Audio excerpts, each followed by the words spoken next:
साथियों RPF constable 2025 का आपका एग्जाम के लिए एक ऐसा एक्सपेक्टेड फुल मॉक टेस्ट मैं आप सभी के लिए तैयार करके लाया हूं, जिस मॉक टेस्ट में साथियों सिलेक्शन छुपा हुआ है। यानी कि अगर आप साथियों वाकई में पूरे मन के साथ इस पूरी वीडियो को देख लेंगे, इस पूरी वीडियो के सभी प्रश्नों को वॉच कर लेंगे, तो मैं कहूंगा आपका सिलेक्शन साथियों 90% तय हो जाएगा।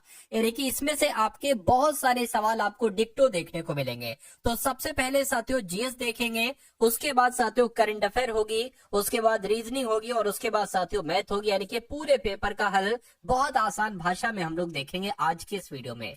और पहला सवाल आपकी स्क्रीन पर है और जीएस के साथियों सबसे पहले 50 सवाल होंगे। इसमें आप देखिएगा कि आपका स्कोर कितना जा रहा है, क्या 25 प्लस आपका स्कोर हो रहा है या नहीं हो रहा है। तो पहला सवाल आपकी स्क्रीन पर है, यानी कि डॉक्टर राजेंद्र प्रसाद स्मृति पुरस्कार निम्नलिखित में से किस क्षेत्र में दिया जाता है। तो साथियों लोक प्रशासन के क्षेत्र में दिया जाता है डॉक्टर राजेंद्र प्रसाद स्मृति पुरस्कार, ये आपको याद रखना है। एक नाटक है साथियों अंधेर नगरी, इसके रचयिता आपसे पूछे जा रहे हैं कौन है, तो इसके रचयिता साथियों भारतेंदु हरिश्चंद्र है। सही जवाब अगर आपका है ऑप्शन नंबर बी तो बिल्कुल करेक्ट हो जाएगा। अगला देखिए करके प्रत्येक वर्ष कितने नोबेल पुरस्कार दिए जाते हैं, यानी कि नोबेल पुरस्कार कितने क्षेत्र में दिए जाते हैं। तो मैं कह सकता हूं साथियों 6 क्षेत्रों में दिए जाते हैं। राइट आंसर अगर आप कहे साथियों ऑप्शन नंबर डी के साथ तो बिल्कुल सही है। अगर बात करें जैसे शांति के क्षेत्र हो गया, साहित्य का क्षेत्र हो गया, भौतिक और रसायन का हो गया, चिकित्सा और अर्थशास्त्र का हो गया, ये कुल 6 क्षेत्रों में दिए जाते हैं। नेक्स्ट नंबर का सवाल है करके दादा साहेब फाल्के पुरस्कार किस क्षेत्र में योगदान के लिए दिया जाता है। तो दादा साहेब फाल्के पुरस्कार तो साथियों फिल्म के क्षेत्र में दिया जाता है। किस क्षेत्र में? फिल्म के क्षेत्र में दिया जाता है। अगला सवाल आपकी स्क्रीन पर है, यानी कि संयुक्त राज्य अमेरिका का राष्ट्रीय खेल क्या है। देखिए अमेरिका का बेस मजबूत है, तो ये ट्रिक है। तो अमेरिका का बेस मजबूत है तो कहीं ना कहीं बेसबॉल आपका राइट आंसर हो जाएगा। यानी कि अमेरिका का राष्ट्रीय खेल अगर आपसे पूछे तो बेसबॉल आपको बता देना है। यानी कि गंगा नदी को राष्ट्रीय नदी घोषित किया गया था, तो कब घोषित किया गया था? तो ये 2008 में घोषित किया गया था गंगा नदी को राष्ट्रीय नदी घोषित। यानी कि कौन सा संगठन दुनिया में लोगों की शिक्षा के लिए काम कर रहा है। तो किसकी बात चल रही है साथियों? यूनेस्को की बात चल रही है। यानी कि जो यूनेस्को संगठन है ना, यह दुनिया में लोगों की शिक्षा के लिए ही काम कर रहा है। अगला सवाल आपकी स्क्रीन पर कह रहे कि किस पूर्व प्रधानमंत्री को शांति पुरुष मैन ऑफ पीस के नाम से भी जाना जाता है। तो किन की बात चल रही है साथियों? लाल बहादुर शास्त्री की बात चल रही है। यानी कि लाल बहादुर शास्त्री को शांति पुरुष कहा जाता है या मैन ऑफ पीस कहा जाता है, ये आपको यहाँ पर मालूम होना चाहिए। और पंडित जवाहरलाल नेहरू को क्या कहा जाता है साथियों? चाचा कहा जाता है, ये आपको मालूम ही होगा। उसके बाद देख लीजिए अगले नंबर का सवाल है, कह रहे कि जो नेपाल देश है, नेपाल के राष्ट्रगान के रचयिता कौन है, बताइए। चलिए देखिए, अगर नेपाल के राष्ट्रीय गान की बात करें तो सैयौ थुंगा फूल का है। क्या? सैयौ थुंगा फूल का ये नेपाल का राष्ट्रीय गान है। और इसको साथियों कौन है साथियों? तो पी के राय है, यानी कि प्रदीप कुमार राय ही इसके रचयिता है नेपाल के राष्ट्रीय गान की, ये आपको यहाँ पर मालूम होना चाहिए। और ये राष्ट्रीय गान कब स्वीकार किया गया? तो 2007 में ये स्वीकार किया गया था। उसके बाद देखिए अगला सवाल कह रहे कि आपको कॉलेज जाना चाहिए और अपने मस्तिष्क को ज्ञान से परिपूर्ण करना चाहिए, ये कथन किसका है? ये किसके द्वारा कहा गया था? तो ये तो मिशेल ओबामा के द्वारा कहा गया था। ये क्वेश्चन इंपॉर्टेंट है साथियों, आप लोग याद रखेंगे, आपके एग्जाम में पूछा जाएगा। अगला सवाल है कह रहे कि मणिपुर की जो आयरन लेडी है, इनको किस नाम से जाना जाता है। तो मणिपुर की अगर बात करते हैं साथियों, आयरन लेडी किसको कहा जाता है? तो इरोम शर्मिला इनका नाम है और इरोम शर्मिला को ही साथियों आयरन लेडी के नाम से जाना जाता है। उसके बाद देखिए कह रहे कि हमारे राज्य में 1090 को किस नाम से जाना जाता है। यानी कि 1090 ये आपको भी पता होगा, तो ये तो वुमेन पावर लाइन का नंबर है। आंसर आपका अगर है ऑप्शन नंबर सी तो बिल्कुल करेक्ट है। उसके बाद देखिए कह रहे कि सर्वाधिक प्राचीन पुराण इनमें से कौन सा है, बताइए। तो अगर आपका जवाब साथियों मत्स्य पुराण है तो मैं कहूंगा सबसे ज्यादा प्राचीन पुराण कौन सा है? मत्स्य पुराण है। राइट आंसर आपका ऑप्शन नंबर ए हो जाएगा। अगला सवाल आपके स्क्रीन पर है, कह रहे निम्नलिखित में से किस शासक के दरबारी कवि हरिशेन थे। तो किन की बात चल रही है तो समुद्रगुप्त की बात चल रही है। यानी कि समुद्रगुप्त के दरबारी कवि कौन थे? हरिशेन थे। अगला सवाल है कह रहे मोहम्मद गौरी, यहाँ पर मोहम्मद लिखा होना चाहिए, मोहम्मद गौरी किस वर्ष पृथ्वीराज तृतीय से पराजित हुए थे साथियों? बताइए। देखिए 1191 में जो तराइन का प्रथम युद्ध हुआ था, तो ये आपका जवाब हो जाएगा, यानी कि मोहम्मद गौरी 1191 में पृथ्वीराज तृतीय से पराजित हुए थे। चलिए भाई, अब उसके बाद देख लीजिए अगले नंबर का सवाल है, कह रहे कि कौन मुगल बादशाह शराब को छूता तक नहीं था? तो अकबर, शाहजहां, जहांगीर या औरंगजेब? तो मैं कहूंगा औरंगजेब आपका सही जवाब हो जाएगा। औरंगजेब जो मुगल बादशाह था, ये शराब को छूता नहीं था। अगला सवाल, मतलब पीता नहीं था, कहने का अर्थ ये है। अकबर ने अपने दरबारी संगीतज्ञ के रूप में किसे नियुक्त किया था?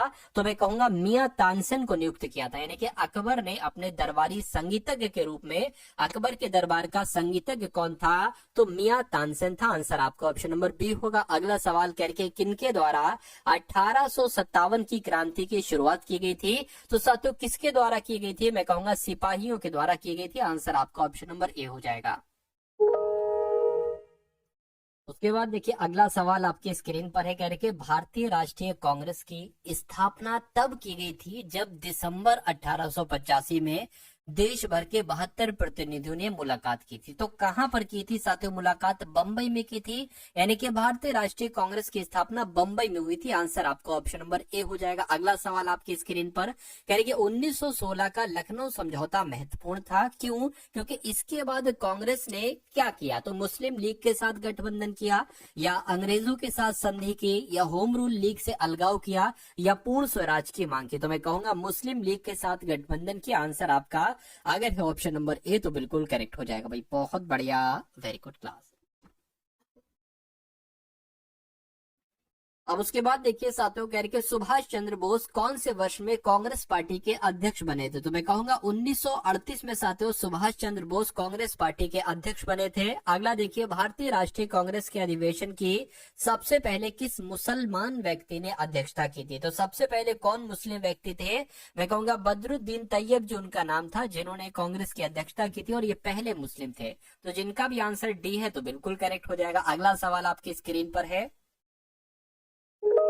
बंगाल के प्रथम गवर्नर जनरल की अगर बात करें साथियों तो कौन थे? तो लॉर्ड वॉरेन हेस्टिंग थे। कौन थे साथियों? लॉर्ड वॉरेन हेस्टिंग ही बंगाल के प्रथम गवर्नर जनरल थे। आंसर आपका ऑप्शन नंबर बी हो जाएगा। नेक्स्ट नंबर का सवाल है साथियों आपकी स्क्रीन पर, कहा जा रहा है कि निम्नलिखित में से कौन सी सर्वोच्च न्यायालय के न्यायाधीश की सेवानिवृत्ति की सही आयु है? यानी कि सुप्रीम कोर्ट के मुख्य न्यायाधीश साथियों कब रिटायरमेंट पाते हैं? तो 65 वर्ष की आयु में रिटायरमेंट पाते हैं। राइट आंसर आपका ऑप्शन नंबर ए होगा। अगला सवाल कह रहे कि भारत में किसी राज्य के राज्यपाल की नियुक्ति का प्राधिकार निम्नलिखित में से कौन है? ठीक है, तो राज्यपाल की नियुक्ति किसके द्वारा की जाती है, ये आपसे पूछा जा रहा है। तो भारत के राष्ट्रपति के द्वारा ही साथियों राष्ट्रपति की नियुक्ति की जाती है, और मुख्यमंत्री की नियुक्ति साथियों किसके द्वारा की जाती है? राज्यपाल के द्वारा की जाती है।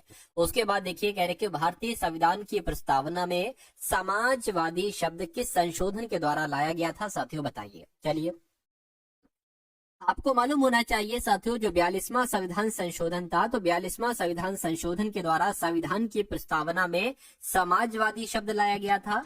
उसके अलावा साथियों धर्म निरपेक्ष, क्या साथियों? धर्म निरपेक्ष ये शब्द जोड़ा गया था, और साथियों अखंडता ये शब्द जोड़ा गया था। ठीक है ना, अखंडता ये शब्द जोड़ा गया था। तो इतनी जानकारी आपको याद रखना है। उसके बाद देखिए साथियों, भारतीय संविधान का अनुच्छेद 324 से, क्या साथियों? 324 से जो 329 तक है ये अनुच्छेद, ये किसके बारे में बात करते हैं? तो ये साथियों चुनाव से संबंधित बात करते हैं, यानी कि पूरे संविधान में अगर चुनाव से संबंधित जो बातचीत की गई है वो अनुच्छेद 324 से 329 में की गई है।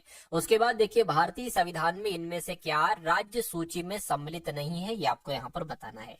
चलिए, तो देखिए पुलिस हो गई, और कानून व्यवस्था हो गई, और उसके अलावा साथियों जेल हो गई, ये सब राज्य सूची के विषय है। ठीक है ना, राज्य सूची के। लेकिन दंड प्रक्रिया संहिता की अगर बात करते हैं तो ये साथियों संवर्ती सूची का विषय है, संवर्ती सूची का विषय है। तो मैं कहूंगा राज्य सूची का विषय कौन सा नहीं है? ऑप्शन नंबर डी वाला नहीं है। अब नहीं है तो यही आपका बिल्कुल सही जवाब हो जाएगा। अगला सवाल कह रहे कि एक टेक्टोनिक प्लेट क्या है जो एशियाई और प्रशांत प्लेट के बीच स्थित है? तो किसकी बात चल रही है साथियों, फिलीपीन प्लेट की बात चल रही है। फिलीपीन प्लेट आपका यहाँ पर बिल्कुल करेक्ट आंसर है। निम्नलिखित में से कौन सा भारत का सबसे छोटा केंद्र शासित प्रदेश है, बताइए।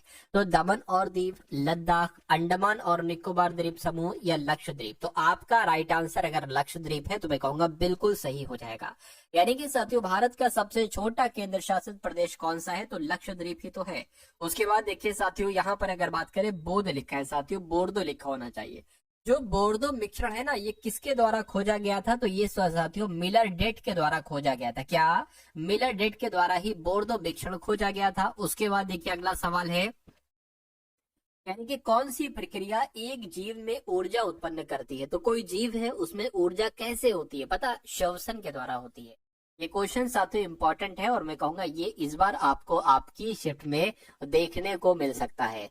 ठीक है, तो साथियों जो श्वसन है ना, इसी के द्वारा जीव में ऊर्जा उत्पन्न होती है। उसके बाद देखिए कह रहे कि हमारे भोजन आहार का प्रोटीन घटक मुख्य रूप से किसके लिए उत्तरदायी है। तो साथियों किसके लिए उत्तरदायी है, केवल ऊर्जा के लिए, ऊर्जा वृद्धि के लिए, वृद्धि मरम्मत के लिए, केवल वृद्धि के लिए। तो सही जवाब आपका अगर है ऑप्शन नंबर सी, तो बिल्कुल सही है। यानी कि हमारे भोजन आहार का प्रोटीन घटक मुख्य रूप से साथियों वृद्धि और मरम्मत के लिए उत्तरदायी है, ये आपको याद रखना है। कहने के बाहर अगला सवाल देखिए, कहने के निम्न में से कौन सा पूर्णतः जड़ परजीवी का एक उदाहरण है। ये कुछ नहीं है साथियों, जड़ परजीवी का एक उदाहरण जो है ना वो ओरोबैंकी है। क्या है साथियों, वो ओरोबैंकी है।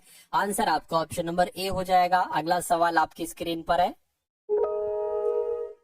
तो अब साथियों यहाँ से आपके सामने करंट अफेयर के सवाल शुरू हो चुके हैं। तो 15 सवाल आप लोग देख लीजिए करंट अफेयर के, सबसे इंपॉर्टेंट। उसके बाद रीजनिंग होगी साथियों, उसके बाद मैथ होगी। तो आप लोग वीडियो में एंड तक बने रहिएगा। बहुत सब्र से साथियों इस वीडियो को आप लोग देखिए, अगर आप वाकई में अपने एग्जाम को क्रैक करना चाहते हैं।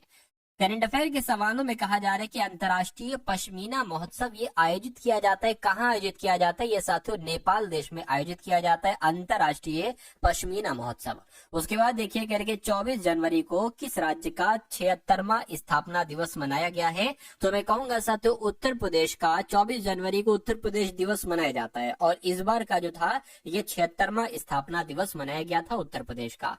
अगला सवाल देखिए करके किस राज्य सरकार ने सम्मान संजीवनी ऐप लॉन्च किया है। तो किसने साथियों लॉन्च किया है, मैं कहूंगा हरियाणा सरकार ने सम्मान संजीवनी ऐप लॉन्च किया है। आंसर आपका ऑप्शन नंबर बी हो जाएगा। साथियों ये सभी के सभी सवाल आप अपने मनोमस्तिष्क में स्टोर करते जाइए। क्या स्टोर करते जाइए साथियों, इसलिए बहुत ध्यान से आपको देखना है। बस आपका काम है ध्यान से देखना। स्टोर तो साथियों ये खुद ब खुद होते जा रहे हैं आपके मनोमस्तिष्क में, और इनका फायदा आपको तब देखने को मिलेगा जब आपके एग्जाम में यही हुबहू सवाल आपको देखने को मिलेंगे।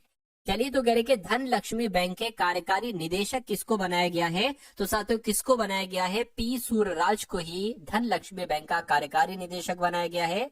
उसके बाद देखिए कह रहे कि हाल ही में जॉन रेडक्लिफ को किस देश के खुफिया विभाग का प्रमुख नियुक्त किया गया है।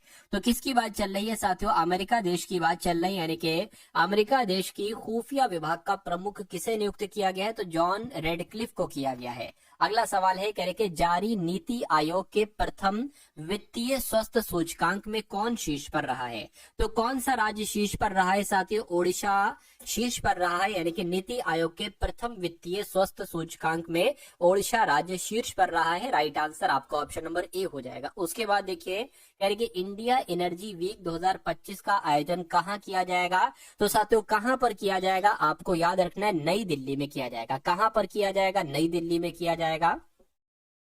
यानी कि हथकरघा सम्मेलन मंथन का उद्घाटन कहाँ किया जाएगा। तो साथियों हथकरघा की अगर हम बात करते हैं साथियों यहाँ पर, तो इसका आयोजन नई दिल्ली में भी किया, यानी कि इसका आयोजन भी नई दिल्ली में किया जाएगा। यहाँ पर अगर बात करें तो इंडिया एनर्जी वीक 2025 का आयोजन भी नई दिल्ली में किया जाएगा। और साथियों अगर बात करें हथकरघा सम्मेलन मंथन का उद्घाटन भी नई दिल्ली में ही किया जाएगा। अगला सवाल आपकी स्क्रीन पर है, कह रहे कि ब्रिक्स भागीदार देश बना है।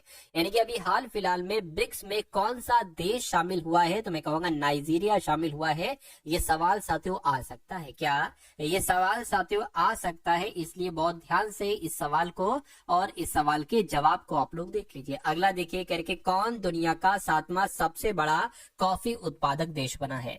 तो अपने भारत का नाम आ जाता है, यानी कि दुनिया का 7वां सबसे बड़ा कॉफी उत्पादक देश कौन बना है साथियों? अपना देश भारत बना है। उसके बाद देखिए साथियों, कहा जा रहा है कि India open super badminton tournament 2025 में महिला सिंगल्स का खिताब किसने जीता है? तो साथियों एन ये यंग ने जीता है। किसने जीता है? एन ये यंग से यंग ने जीता है। उसके बाद देखिए 27वीं अंतर्राष्ट्रीय कांच कांग्रेस 2025 का आयोजन कहां पर किया जा रहा है? तो कहां पर साथियों? पश्चिम बंगाल के कोलकाता में किया जा रहा है, ये भी आपको याद रखना है। यानी कि 27वीं अंतर्राष्ट्रीय कांच कांग्रेस 2025 का आयोजन साथियों कोलकाता में किया जा रहा है। उसके बाद देखिए अगला सवाल है, कह रहे कि न्यायमूर्ति आलोक आराधे ने किस हाईकोर्ट के मुख्य न्यायाधीश के रूप में शपथ ली है?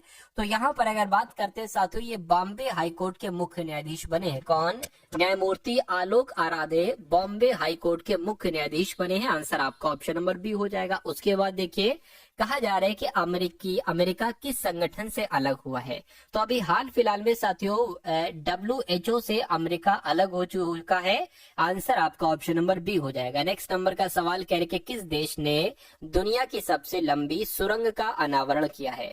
तो किस देश की बात चल रही है साथियों? चीन देश की बात चल रही है। यानी कि हाल फिलहाल में चीन देश ने सबसे लंबी सुरंग का अनावरण किया है। अगला सवाल देखिए, तो यहाँ से साथियों 50 सवाल तो ये आपके हो चुके हैं जीके के और प्लस करंट अफेयर के। लेकिन अब आप लोग साथियों रीजनिंग के क्वेश्चंस यहाँ पर देख लीजिए। सभी के सभी एक्सपेक्टेड क्वेश्चंस होंगे, बहुत शानदार। सभी का हर एक सवाल का कॉन्सेप्ट होगा। इन सवालों को देखिएगा और अपने एग्जाम को साथियों बहुत आराम से क्रैक करिएगा। चलिए, तो पहला सवाल है, कह रहे कि साथियों सबसे पहले 20 है और उसके बाद 21 है, उसके बाद 25 है, उसके बाद 34 आ गया, उसके बाद 2 आ गया। 2 नहीं है, ये प्रश्नवाचक चिन्ह होगा, प्रश्नवाचक चिन्ह। तो उसके बाद आपको बताना है कौन सा, और उसके बाद यहाँ पर 75 नंबर आना चाहिए।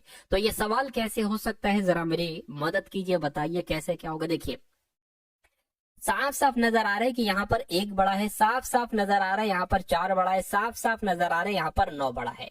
तो भैया ये तो मान लीजिए ये 2 का स्क्वायर है, ये 3 का स्क्वायर है, ये 1 का स्क्वायर है। तो 1 का स्क्वायर, 2 का स्क्वायर, 3 का स्क्वायर, 4 का स्क्वायर यहाँ पर आ जाएगा। 4 का स्क्वायर होता है 16, यानी कि 34 में 16 जोड़ने पर यहाँ पर नंबर आपको प्राप्त हो जाएगा, यानी कि 50 आ जाएगा। और यहाँ पर साथियों 5 का स्क्वायर यानी कि 25 आ जाएगा। और 50, 25, 75 ही होते हैं, यानी कि ये सवाल का जवाब हमारा बिल्कुल सही हो गया। और 50 ऑप्शन में भी है। कौन सा ऑप्शन में है? तो ऑप्शन नंबर ए वाले में। अब अगला सवाल देखिए आपकी स्क्रीन पर, करके उस विकल्प का चयन कीजिए जिसमें संख्याएं एक दूसरे से उसी तरह से संबंधित है जैसे दिए गए समुच्च में संख्याएं एक दूसरे से संबंधित है। यानी कि कुल मिला के जो रिलेशन यहाँ पर है, जैसे 15 से 48 बनाने में जो काम किया गया है, 48 से 98 बनाने में जो काम किया गया, वही काम किस ऑप्शन में किया गया? इस ऑप्शन में, इस ऑप्शन में, इस ऑप्शन में, या साथियों इस ऑप्शन में? मुझे बताइए। अब अगर थोड़ा सा आप दिमाग लगाएंगे, देखिए सबसे पहले हमें ये ढूंढना होगा कि 15 से 48 कैसे हुआ है और 98 कैसे हुआ। आप थोड़ा सा दिमाग लगाएंगे तो आप देखेंगे कि 15 की गुणा अगर 3 से कर दी जाए तो 15 3 45 हो जाएगा, और इसमें 3 प्लस कर दिया जाए तो 48 हो जाएगा। अगर साथियों यहीं पर उसी प्रकार 48 की गुणा अगर हम 3 से करेंगे तो 98 से बहुत ज्यादा हो जाएगा। अगर 48 की गुणा साथियों अगर हम 2 से करेंगे तो कितना, मेरे हिसाब से 96 हो जाएगा। अच्छा, यहाँ पर गुणा 2 से करेंगे और 2 जोड़ देंगे तो 98 मिल जाएगा। यानी कि अब आपको बताने किसकी गुणा 3 से की गई है। 24 की गुणा 3 से करोगे, 3 प्लस करोगे तो क्या आ जाएगा साथियों? ये यहाँ पर तो नहीं आ सकता, 74 तो नहीं आ सकता।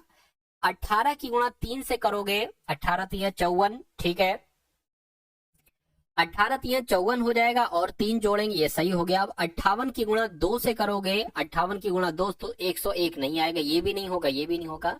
21 की गुणा 3 से करोगे साथियों कितना आ जाएगा? 63 आ जाएगा, और इसमें 3 जोड़ोगे 66 आ जाएगा, बिल्कुल सही। अब 66 की गुणा साथियों अगर आप 2 से करोगे तो कितना आ जाएगा? 6 दूना 12 हो जाएगा, और 2 एकम 2 हो जाएगा, मतलब 132 हो जाएगा, और प्लस 2 134 हो जाएगा। यानी कि कुल मिला के जो लॉजिक यहाँ पर लगा हुआ है वही लॉजिक आपका यहाँ पर लगा हुआ है, तो यही आपका क्या होगा? बिल्कुल सही जवाब हो जाएगा। उसके बाद देखिए अगला सवाल है, कह रहे कि जैसे 10 से यहाँ पर 109 बनाया गया है, उसी प्रकार 12 से यहाँ पर साथियों क्या बनाया जा सकता है? क्या नंबर यहाँ पर आ सकता है? एक बार बता दीजिए। अब देखिए मेरा मानना ऐसा है कि अगर 10 की गुणा 10 से करोगे, क्या 10 की गुणा 10 से करोगे तो एक कितना आ जाएगा, 100 आ जाएगा। उसमें अगर 9 जोड़ देते हैं तो सातों 109 हो गया। अब उसी प्रकार यहाँ पर 12 की गुणा 10 से करोगे तो 120 आ जाएगा। 120 में अगर हम 9 जोड़ देते हैं तो ये कितना हो जाएगा, 129 हो जाएगा। जरा देखिए क्या 129 कहीं ऑप्शन में है? अगर ऑप्शन में है तो यही हमारा बिल्कुल सही जवाब हो जाएगा, और बिल्कुल ऑप्शन में है, ऑप्शन नंबर डी वाले में भाई। बहुत बढ़िया, वेरी गुड क्लास। अब उसके बाद देख लीजिए साथियों, कथन और निष्कर्ष वाला सवाल आपकी स्क्रीन पर आ चुका है। कथन और निष्कर्ष वाला सवाल आपकी स्क्रीन पर आ चुका है। कहा जा रहा है कि सभी शहर गांव है। तो मान लीजिए साथियों, ये हमने क्या बना लीजिए, ये शहर हो गए और सभी शहर गांव है, तो ये सभी के सभी शहर क्या हो गए, गांव हो गए। कह रहे कि कोई भी देश शहर नहीं है। मान लीजिए देश ये हो गया, और कह रहे कि कोई भी देश जो है ना ये शहर नहीं है। ठीक है, अब निष्कर्ष एक बार पढ़िए और बताइए कौन सा सही है कौन सा गलत है। कह रहे कि कोई भी देश गांव नहीं है, कोई भी देश गांव नहीं है। देखिए हमें ये बताया गया है कि कोई भी देश शहर नहीं है, लेकिन हमें ये नहीं बताया गया है कि कोई देश गांव है या नहीं है। तो जिसकी जानकारी हमें नहीं दी गई होती है कथन में, तो और वो चीज पूछ ली जाती है तो वो हम गलत मानते हैं। यानी कि कोई भी गांव शहर नहीं है, कोई भी गांव शहर नहीं है। कैसे भाई, इतने गांव शहर हो जाएंगे, तो ये भी आपका गलत हो जाएगा। यानी कि आंसर आपका जो जाएगा वो ना तो निष्कर्ष 1 और ना ही निष्कर्ष 2 के साथ जाएगा, यही आपका आंसर हो जाएगा। ये क्वेश्चन मैं आपको शायद पहले करवा चुका हूँ 2-4 दिन पहले। ठीक है, खैर कोई दिक्कत नहीं है, उस क्वेश्चन को देखिए। ठीक है, इसको नहीं करवाया है करके। अब आपको साथियों देखिए, इसको इंग्लिश डिक्शनरी के अकॉर्डिंग आपको लगाना है। कैसे यहाँ पर क्या हो सकता है साथियों, बताइए। चलिए कैसे यहाँ पर साथियों क्या हो सकता है ये आपको यहाँ पर बताना। देखिए SPEC, अच्छा ये तो सभी में लिखा हुआ है, ये भी है, ये भी सेम लिखा हुआ है, ये भी सेम लिखा हुआ है, इस पे SPEC, और यहाँ पर भी सेम। लेकिन यहाँ पर ए है तो मैं कहूंगा ये सबसे पहले आ जाएगा 5 वाला। अब देखिए यहाँ पर आई है, सभी में आई भी है, यहाँ पर ई है, यहाँ पर एफ है, तो ए पहले आएगा। यहाँ पर ए है तो ए पहले आएगा, ए पहले आएगा यानी कि 3 आ जाएगा, ये भी निपट गया। और फिर क्या आएगा साथियों, फिर तो ई वाला आ जाएगा ना, ई वाला आ जाएगा भाई, ई वाला आ जाएगा। कितना आ जाएगा, हाँ यही आ जाएगा। और उसके बाद इसमें से अब पहले कौन सा आएगा मुझे बता कि आई एफ, यहाँ पर भी है, यहाँ पर आई है, यहाँ पर बाई है, तो ये आ जाएगा। और फिर साथियों ये आ जाएगा, यानी कि कितना आ चुका है साथियों, 531 42 कहाँ पर लिखा हुआ है, 531 42 यहाँ पर लिखा हुआ है, तो यही आपका बिल्कुल सही जवाब हो जाएगा। उसके बाद देखिए साथियों, अगले नंबर का सवाल आपकी स्क्रीन पर है। ठीक है, ये अच्छे लेवल का सवाल है साथियों, बहुत ध्यान से इस सवाल को देखिए। मेरे के एक परिवार के 6 सदस्य हैं, ठीक है, ABCDEF है, ठीक है। इन्होंने एक पारिवारिक फोटो खिंचवाने का निर्णय लिया है और इसके लिए एक बेड पर बैठ गए हैं। ठीक है, एक बेड पर बैठ गए। मान लीजिए साथियों बेड आपका ये है, ठीक है, और कितने लोग हैं, 6 लोग हैं, तो 1 2 3 4 5 और 1 6, ये 6 लोग यहाँ पर बैठ जाते हैं। तो अब किस क्रम में बैठे ये यहाँ पर लिखा हुआ है। कह रहे कि बी डी के दाएं बैठा है, यानी कि डी को कहीं पर भी आप बैठा दो। मान लीजिए डी अगर यहाँ पर बैठा है, कहीं पर भी बैठा दो, तो कह रहे कि डी के दाएं कौन बैठा है, बी बैठा है, यानी कि साथियों बी यहाँ पर बैठा होगा। ठीक है, अब देखिए अब आप वो वाली लाइन को सॉल्व कीजिए जहां बी या डी में से कोई एक हो। ठीक है, ये यहाँ पर लिखा हुआ है, देखिए बी और डी कहीं और मिल रहा है आपको, नहीं मिल रहा है।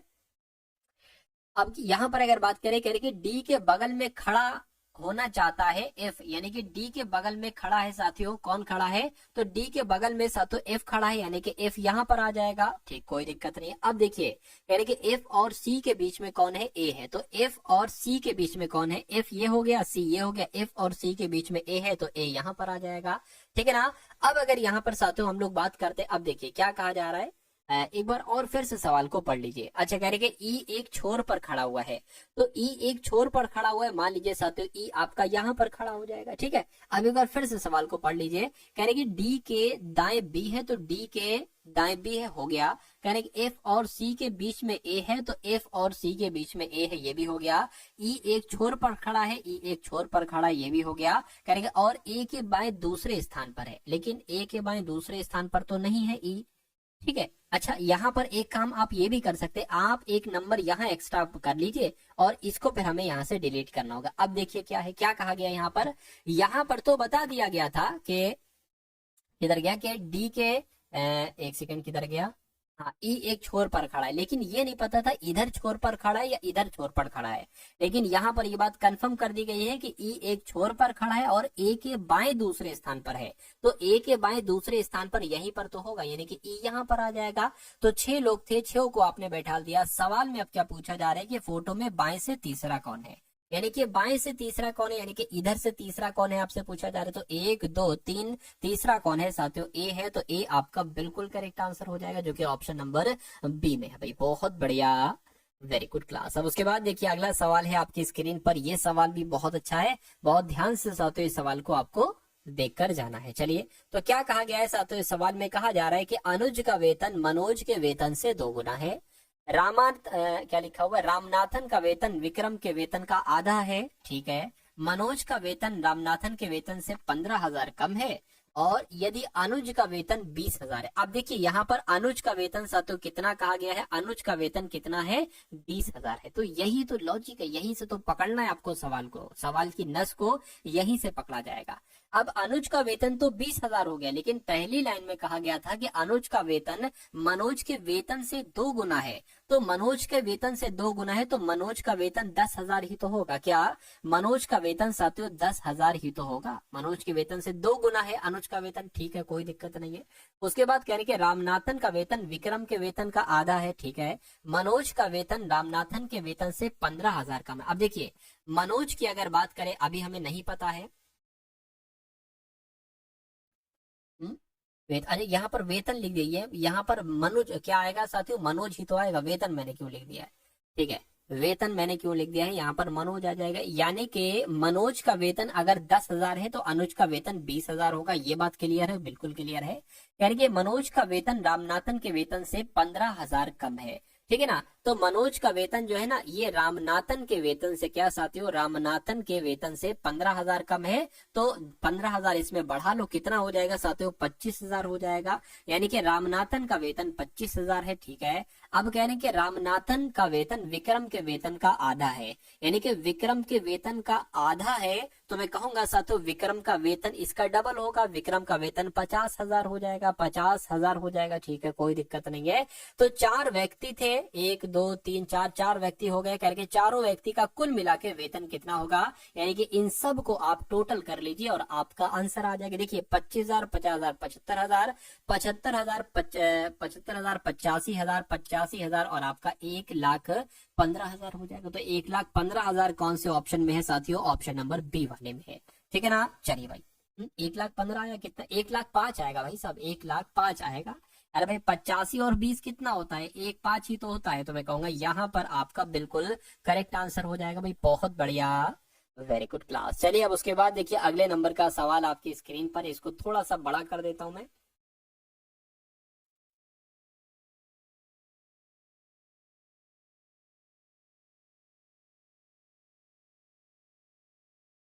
हाँ, देखिए यहाँ पर अगर साथियों हम लोग बात करें, अब आपको थोड़ा सा क्लियर दिख रहा है ना, ये लिखे हुए साथियों शिक्षक, यानी कि जो आयत में है वो सारे के सारे शिक्षक हैं, जो सर्किल में है वो सारे के सारे विवाहित हैं, और जो ट्रायंगल में है वो साथियों महिलाएं हैं। सवाल में आपसे पूछा जा रहा है कि उन महिला शिक्षिकाओं की संख्या कितनी होगी, यानी कि महिला तो ये हो गए, ठीक है, यानी कि उन महिला शिक्षिकाओं की संख्या कितनी होगी जो विवाहित नहीं है, यानी कि इसमें सर्किल में नहीं आना चाहिए। तो मैं कहूंगा 11 वो संख्या हो जाएगी। क्या साथियों संख्या हो जाएगी, वो संख्या आपकी 11 हो जाएगी। ये 11 लिखा हुआ है कि जो शिक्षक भी हैं, महिला भी हैं, लेकिन वो विवाहित नहीं, यानी कि सर्किल के अंदर नहीं है।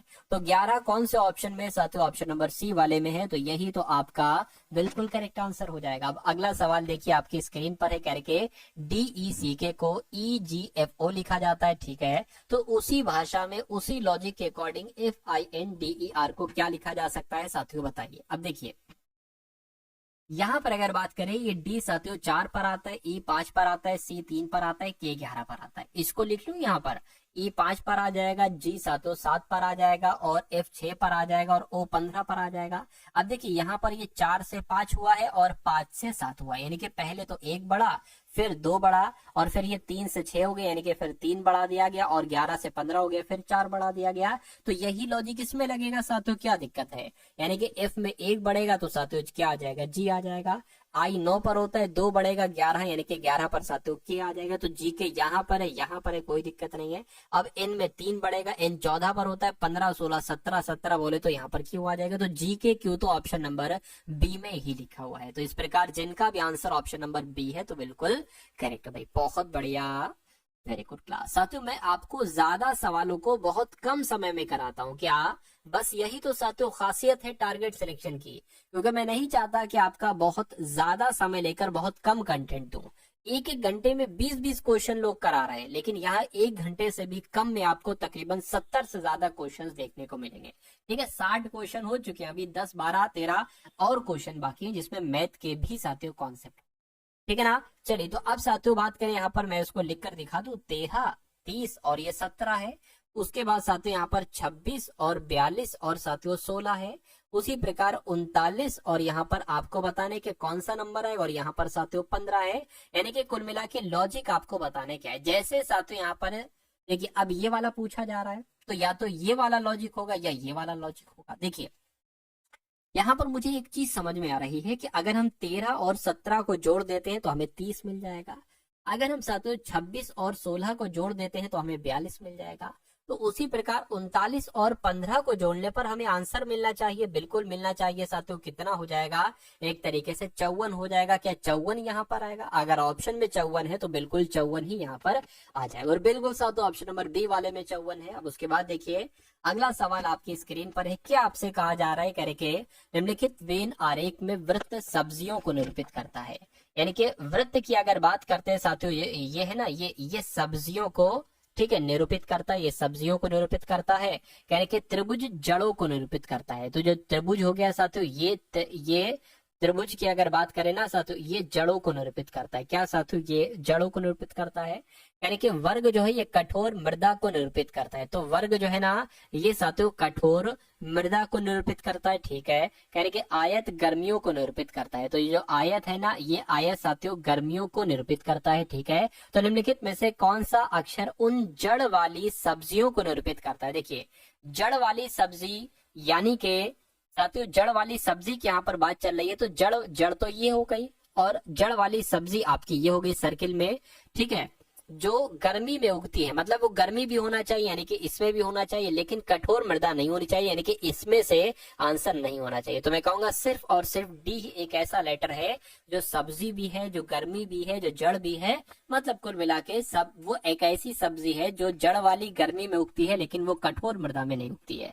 तो मैं कहूंगा डी कौन से ऑप्शन में है, तो ऑप्शन नंबर डी वाले में है। इसलिए आपका आंसर अगर था ऑप्शन नंबर डी तो बिल्कुल करेक्ट हो जाएगा। बहुत बढ़िया, वेरी गुड क्लास। अगला सवाल आपके स्क्रीन पर है, देखिए कथन है और निष्कर्ष है। कह रहे कि सभी नीले सफेद हैं। तो मान लीजिए साथियों, ये हमने क्या बना लिए, ये नीले बना लिए, और कहा गया है कि सभी नीले क्या हैं साथियों, सभी नीले यहाँ पर सफेद हैं। तो सभी नीले यहाँ पर सफेद हो गए। कह रहे कि कुछ सफेद, तो मान लेते इतने सफेद क्या हो गए, इतने सफेद साथियों स्लेटी हो गए। तो इतने सफेद साथियों स्लेटी हो गए। अब निष्कर्ष को पढ़िए और निष्कर्ष के बारे में मुझे बताइए। कह रहे कि सभी स्लेटी सफेद हैं। तो सभी स्लेटी सफेद हैं, यानी कि सभी स्लेटी तो सफेद नहीं है साथियों। हाँ, अगर ये होता है कि कुछ स्लेटी सफेद हैं तो हम उसको सही मान लेते हैं, लेकिन ये गलत हो जाएगा। सभी स्लेटी नीले हैं, तो सभी स्लेटी नीले कैसे, नीले ये हैं, स्लेटी ये हैं। तो कुछ स्लेटी भी नीले नहीं है, तो सभी स्लेटी नीले कैसे हो जाएंगे, यानी कि ये भी गलत हो जाएगा। यानी कि आंसर, आपका आंसर जो जाएगा वो ना तो निष्कर्ष 1 और ना ही निष्कर्ष 2 अनुसरण करता है। ये आपका साथियों आंसर हो जाएगा। चलिए अब उसके बाद देखिए अगले नंबर का सातों सवाल है। अब 2 क्वेश्चन और आप लोग देखेंगे, उसके बाद मैथ को हम लोग यहाँ पर स्टार्ट कर देंगे। किसको साथियों, मैथ को यहाँ पर बहुत शानदार तरीके से स्टार्ट कर देंगे। देखिए यानी कि 5 मित्र हैं PQRST, दक्षिण की दिशा की ओर मुख करके एक पंक्ति में बैठे हैं। यानी कि पंक्ति है 1 2 3 4 5, 5 लोग हैं, कोई दिक्कत नहीं है, 5 लोग हैं। उसके बाद कहा जा रहा है कि Q मध्य स्थान पर बैठा हुआ है, P पश्चिमी सिरे पर बैठा हुआ है, कोई दिक्कत नहीं है। पश्चिमी सिरा पता क्या होगा साथियों, पश्चिमी सिरा आपका ये हो जाएगा, यानी कि P यहाँ पर बैठा होगा और Q बिल्कुल मध्य में बैठा होगा। उसके बाद कह रहे हैं कि T और R Q के क्या लिखा हुआ है, T और R Q के एक ही ओर बैठे हुए हैं। तो T और R की जब हम साथियों यहाँ पर बात करते हैं, T और R एक ही ओर बैठे, यानी कि या तो अब देखिए TOR इधर तो बैठ नहीं सकते, इधर ही बैठेंगे। तो हो सकता हो साथियों TR इधर हो, T इधर हो, R इधर हो, या ये भी हो सकता है कि T इधर हो, R इधर हो, कुछ भी हो सकता है। ठीक है, क्या कहा जा रहा है करके, P और R के बीच में दो व्यक्ति बैठे, तो P और R के बीच में दो व्यक्ति बैठे, बिल्कुल, एक ये और एक ये। अब बचा कौन सा, तो इस बचा S, यहाँ पर आ जाएगा PSQRT। तो Q और P के बीच में कौन बैठा है, तो Q और P के बीच में कौन बैठा है साथियों, S बैठा। इसकी हमें जरूरत ही नहीं पड़ी कि भैया T यहाँ पर वाकई में बैठेगा, यहाँ पर बैठेगा। तो कुल मिला के साथियों P और Q के बीच में कौन बैठा है, तो मैं कहूंगा S बैठा है, यानी कि S आपका बिल्कुल करेक्ट आंसर हो जाता है भाई। बहुत बढ़िया, वेरी गुड क्लास। अब अगला सवाल देखिए, कह रहे भुवनेश्वर का संबंध जैसे ओडिशा से है, वैसे ही आइजोल का संबंध किससे होगा, मिजोरम से, मेघालय से, मणिपुर से, या साथियों त्रिपुरा से, बताइए। तो देखिए ओडिशा की राजधानी भुवनेश्वर है, तो मैं कहूंगा साथ देखिए ओडिशा की राजधानी क्या है, भुवनेश्वर है। तो उसी प्रकार मिजोरम राज्य की राजधानी क्या हो जाएगी, आइजोल हो जाएगी। मिजोरम आपका यहाँ पर बिल्कुल सही जवाब हो जाएगा। अब उसके बाद देखिए साथियों, यहाँ से आपके मैथ्स के क्वेश्चन शुरू हो चुके हैं। तो मैथ के साथियों बहुत अधिक नहीं, लेकिन कुछ क्वेश्चंस हैं, लेकिन बहुत शानदार हैं, बहुत अच्छे अच्छे कॉन्सेप्ट है जो आपको एग्जाम में देखने को मिलेंगे। देखिए साथियों, यहाँ पर अगर बात करें हम लोग, कह रहे कि यदि PQ से 33% कम कमाता है, तो QP से कितने प्रतिशत अधिक कमाता है। ये टाइपिंग मिस्टेक है साथियों, ये 33 नहीं लिखा हुआ है, बल्कि अगर बात करें साथियों 33 सही 1/2% लिखा हुआ है। 33% आ जाता तो सवाल आसान हो जाता। लेकिन मैं आपको बता देता हूं कि अगर मान लीजिए यहाँ पर ऐसे ही कोई आए 33% या 50% या 60, 67, 68 कितना भी आ जाए, तो इस सवाल को कैसे करोगे। देखिए जो यहाँ अगर ऐसा सवाल आए कि PQ से इतने कम कमाता है तो QP से कितने अधिक कमाता है, इस टाइप से मतलब इस कॉन्सेप्ट पर आधारित सवाल आए, तो ये नंबर आपको लिखना है, गुणा आपको हमेशा 100 से करना है। अब यहाँ पर देखना है, अगर कम लिखा हुआ है तो आपको 100 में से 33 घटा देना है। लेकिन अगर साथियों यहाँ पर अगर बात करें अधिक लिखा है, क्या अधिक लिखा है, तो उसकी गुणा 100 से तो करना है, लेकिन आपको 100 प्लस फिर 33 कर देना है। तो ये दो कॉन्सेप्ट आप लोग यहाँ पर क्या रखेंगे, आप लोग ध्यान रखें। खैर अब इस सवाल की अगर बात करें ना, इसको अगर साथियों यहाँ पर हम लोग सही कर, ये 1/3 लिखा है, 1/2 नहीं। देखिए 3 तिया 9, 3 तिया 9 यानी कि 99, 33 तिया 99 और एक कितना हो जाएगा, 100 हो जाएगा। 100/3 यहाँ पर साथियों आ जाएगा। तो कुल मिला के जैसे ये 33 लिखा है, तो वैसे ही हम साथियों यहाँ पर क्या लिख लेंगे, 100/3 लिख लेंगे। गुणा 100 से कराई गई है, गुणा 100 से करा लेंगे। और नीचे क्या लिखते हैं साथियों, कम है ना, तो 100 माइनस 100/3 लिखना है हमें। ठीक है, तो 100 माइनस, जैसे कि 33% लिखा था माइनस, ऐसे हमें ये लिख लेना है साथियों, 100/3 लिख लेंगे। ठीक है ना, ठीक है, कोई दिक्कत नहीं। अब देखिए यहां पर अगर बात करें साथियों, 100 गुणा 100/3 है, और ये 3 की 100 से कराएंगे 300 हो जाएगा। 300 में से 100 जाएगा तो माइनस का 200 आ जाएगा, क्या माइनस का 200/3 आ जाएगा। अब यहाँ पर 3, यहाँ पर 3, ये 3 से 3 कैंसिल हो जाएगा।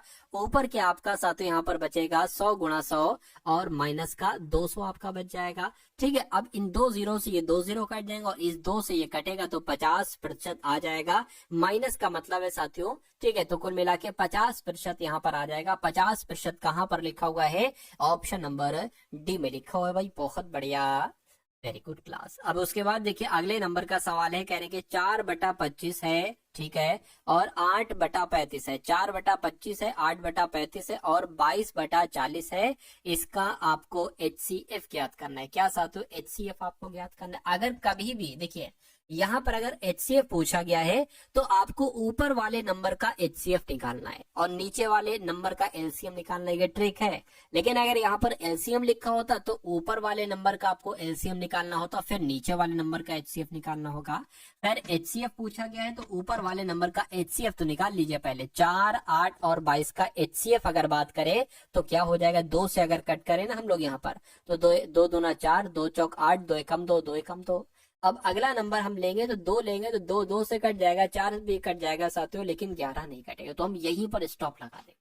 यानी कि HCF कितना निकल आया है साथियों, 2 निकल आया है। अब नीचे का LCM ज्ञात कर लीजिए। LCM कैसे, 25, 35 और 40 का LCM आप ज्ञात कर लीजिए। देखिए 5 से कट करें, 5 पंजे 35, 5 सत्ते 35, 5 अट्ठे 40 हो जाएगा। अगर यहाँ पर साथियों बात करें 2 से कट करेंगे तो 5 आ जाएगा, ये 7 आ जाएगा, ये 4 आ जाएगा, 2 चौक ठीक है ना। उसके अलावा साथियों ये डायरेक्ट 4 से कट कर लेंगे ये, और डायरेक्ट फिर ये 5 से लेना पड़ेगा, और 7 को कट करने के लिए 7 लेना पड़ेगा।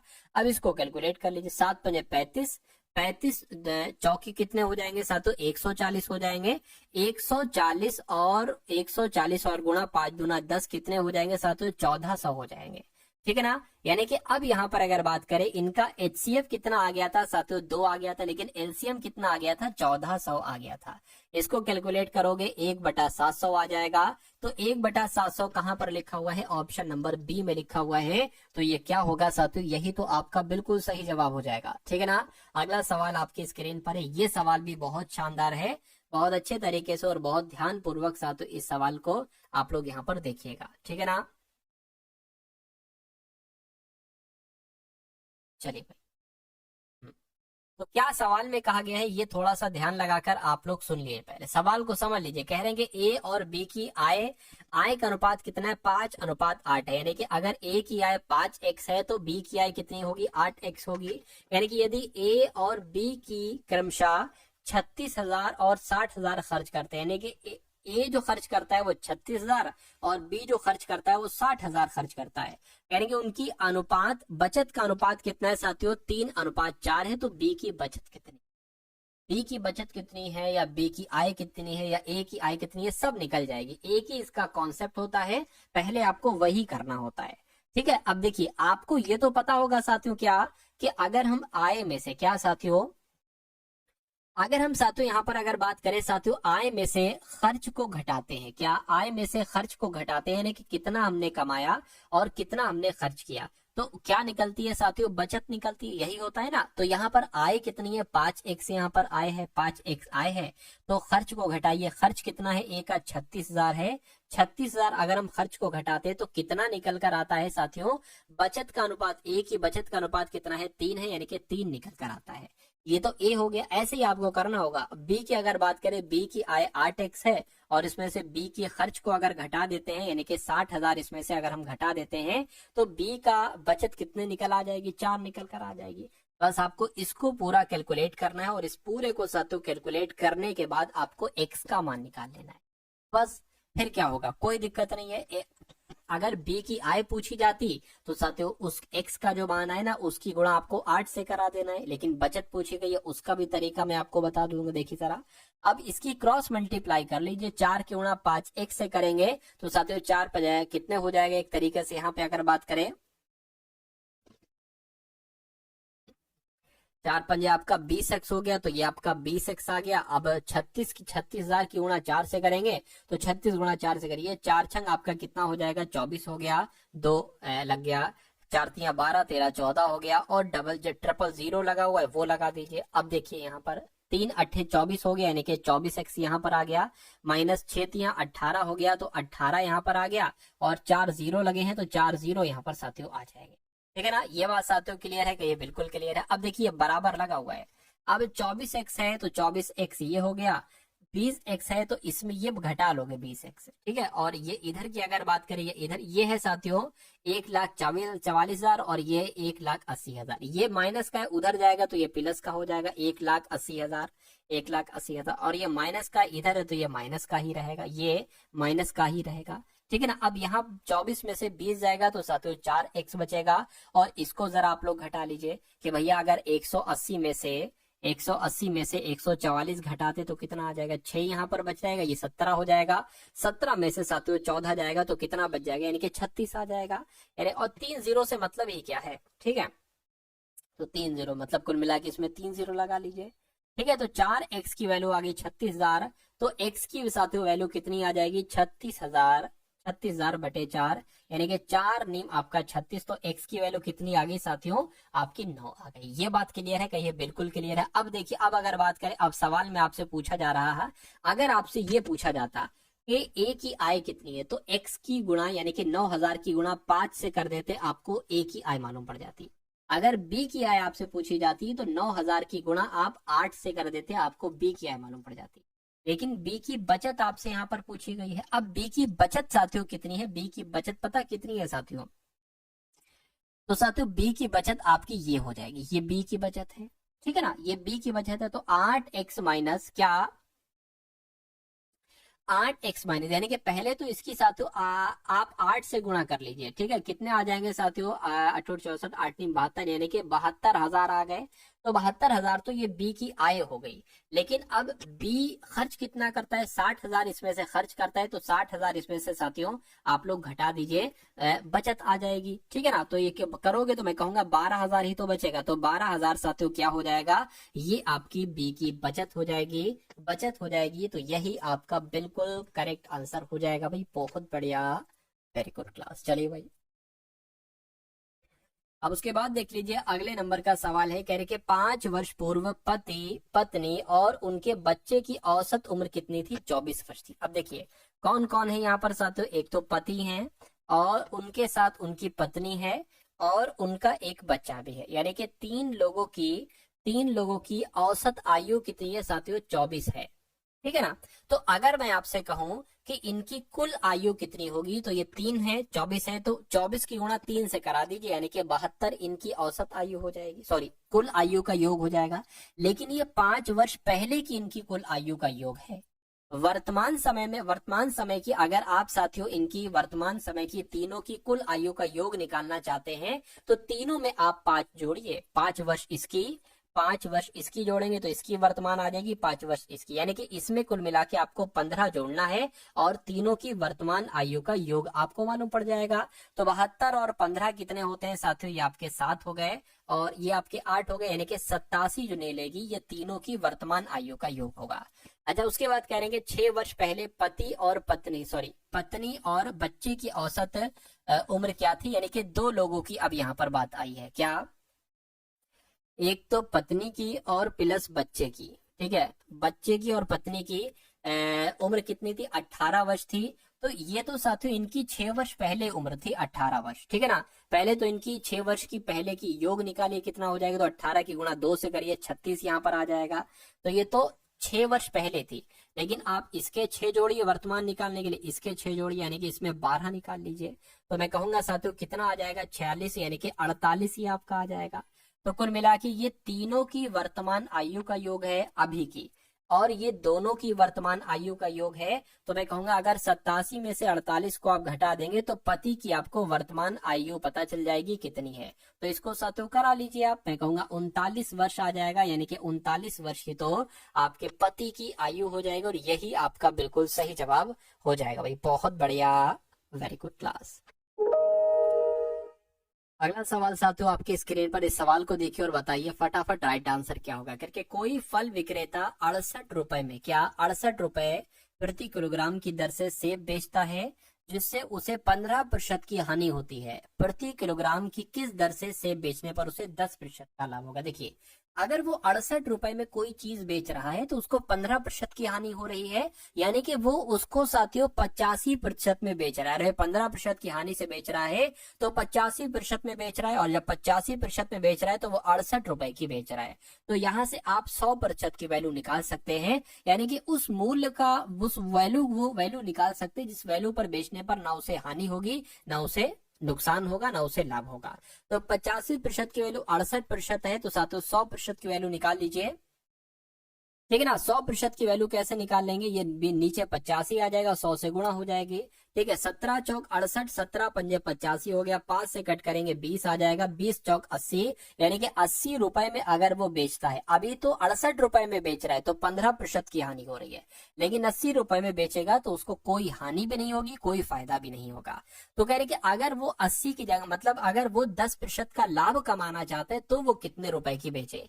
तो 80 रुपए की कोई वस्तु है, अगर 10% का लाभ कमाना है तो 110% में उसको वो वस्तु बेचना चाहिए। इस जीरो से ये कैंसिल हो गया, 11 8 88, यानी कि अगर 88 रुपए में कोई वस्तु बेची जाए तो उसको 10% का प्रॉफिट होगा। तो 88 रुपए कहां पर लिखा हुआ है, ऑप्शन नंबर ए में लिखा हुआ है, तो यही तो आपका बिल्कुल करेक्ट आंसर है। अब अगला सवाल देखिए, और आज की इस वीडियो का अंतिम सवाल साथियों आपकी स्क्रीन पर है, यानी कि एक दुकानदार एक सिलाई मशीन के अंकित मूल्य पर 14% की छूट देने के बाद रियासती मूल्य पर 10% की छूट देता है, यानी कि वो 2 छूटें देता है। अंकित मूल्य पर एक तो 14% की छूट देता है और उसके बाद 10% की और छूट देता है। तो कह रहे कि अंतिम अंकित मूल्य अगर 3483, यानी कि ये दोनों छूटे देने के बाद वो वस्तु 3483 रुपए में बिकती है। तो करें कि अंकित मूल्य क्या था, यानी कि जो मूल्य बढ़ा हुआ था ना, अगर 14%, 10% की छूट ना दी जाती तो मूल्य कितना होता, ये आपसे पूछा जा रहा है।